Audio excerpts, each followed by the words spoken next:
Hi everyone, Happy New Year and welcome back to Wild Card Weekend of the 2012-2013 NFL season. Only 4 games on tap this weekend. Let's get right to the picks. The first game we're going to look at has Cincinnati going to Houston, where the Texans are 4.5-point favorites at home and the number is 43.5. You know, the playoffs are all about momentum, and the Bengals seem to have it, having won 7 of their last 8 games, while the Texans don't seem to have it. Losers of 3 of their last 4. This is the first playoff game for Matt Schaub. You're going to hear a lot about this weekend. A lot of quarterbacks are making their playoff debut. Here's an interesting stat about Schaub. In Houston's 12 wins this year, he was only sacked about once a game. But in their 4 losses, he was sacked 3 times a game. The 4 games that they lost were Green Bay, Minnesota, New England, and Indianapolis. And there seems to be a correlation. Every time you get to Schaub, Arian Foster, the running back, his numbers seem to fall. I'll tell you what I mean. Against Green Bay, the Packers have the number 4 sacking defense, while they held Arian Foster to only 1.7 yard average a carry. Against Minnesota, number 5 in the league in sacks, Foster was held to 1.5 yards per carry. New England did the same thing. They got to him. They won and got to Schaub a couple of times.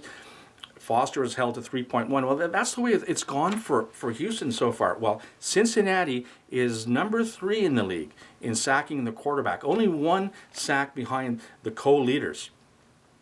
You know, this game reminds me kind of last year when Houston backed into the playoffs having lost 3 straight and then went on to beat Cincinnati in the wild card game. Well, that was last year. Andrew Dalton was a rookie quarterback last year. Now he's a veteran and one of the better quarterbacks in the league. You know, Texas, their offense has become pretty predictable in my opinion. They rely on Andre Johnson, the wide receiver, an awful lot. If this game was being played in early November, I would have said absolutely take Houston, but it's not. So I'm going to go with an upset here. I'm predicting Cincinnati will win this game 24-17. So take Cincinnati plus 4.5 and take the under 43.5.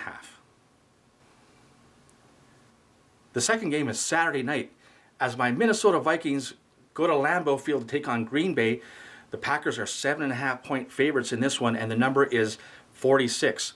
This is the only divisional game this weekend, and it's the 3rd time in 6 weeks that these 2 teams will meet each other.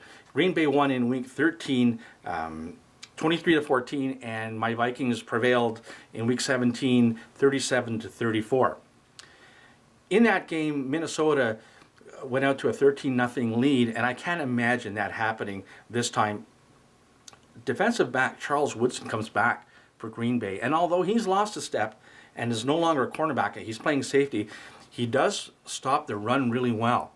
And this is going to be Vikings quarterback Christian Ponder's debut in the playoffs, and he's up against Aaron Rodgers, who has been to the Super Bowl and won the Super Bowl and may even be going to the Hall of Fame.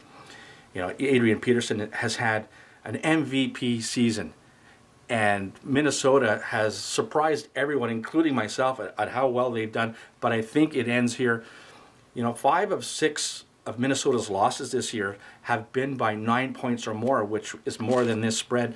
And they've been outscored in Lambeau Field 157-88 in the last 5 times they've gone there. Their only win in Lambeau in the last 5 years was when Brett Favre was the quarterback from Minnesota. So usually they get outscored by about 2 touchdowns. I think that's what's going to happen here. I predict the score Green Bay 37 and Minnesota 20. So lay the points. Take Green Bay minus 7.5 and take the over 46. The third game we're going to look at is Sunday afternoon as the Indianapolis Colts go to Baltimore, where the Ravens are 6.5-point favorites at home and the number is 47.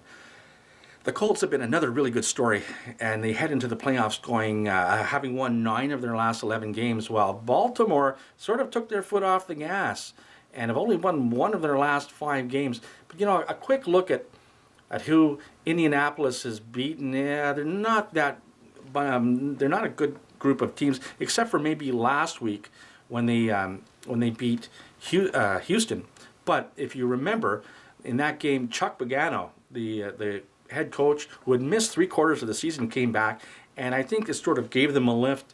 You remember that happened earlier in the year when Pagano was diagnosed with leukemia. The Colts played a great game against Green Bay, but then the following week they fell flat. I'm wondering if this could be a letdown spot for Indianapolis. Baltimore is a battle-tested team that has been to the playoffs. I think this is going to be their 5th straight year, and their captain on defense, Ray Lewis, is back, and Ray has announced that he's going to retire at the end of the season. So I'm sure he's going to want to go out with a bang. And if you're worried about the Ravens losing 4 of their last 5 games, well, one of them was against Pittsburgh. That's always a battle. Another one was at Washington. Washington has won 7 straight. Another one was against Denver, who have won 11 straight. And then last week they lost to Cincinnati, but the Ravens had pulled all their starters in the first quarter. This is a tough spot for rookie quarterback Andrew Luck, another rookie making his debut in the playoffs.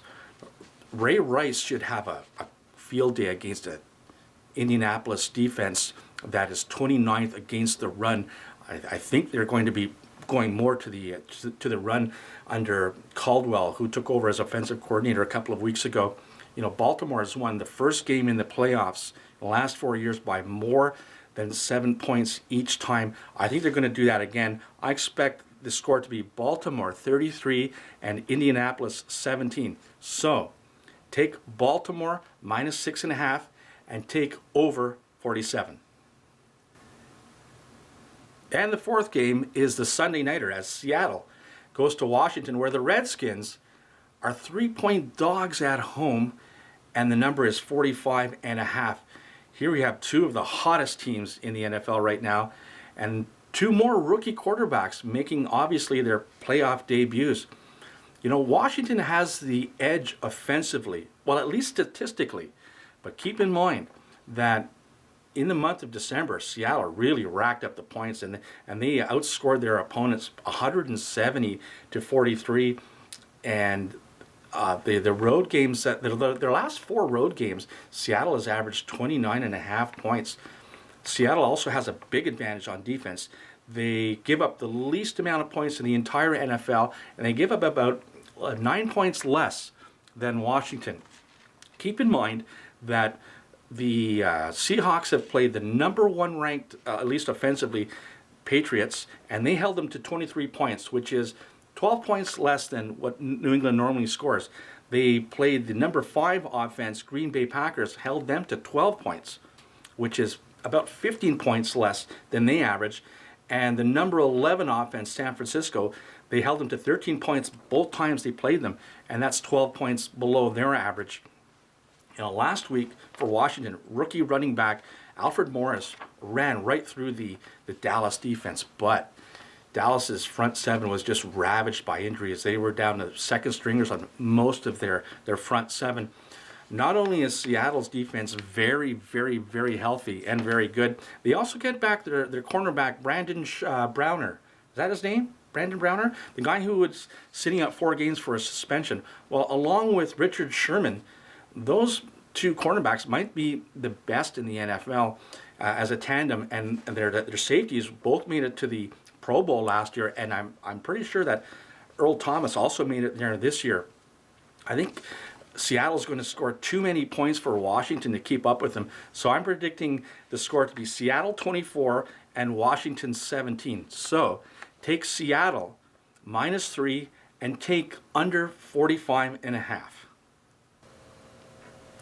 All right, those are my picks for this week. Good luck to you. Maybe you can enter a couple of the contests from some of the other guys who are doing these videos.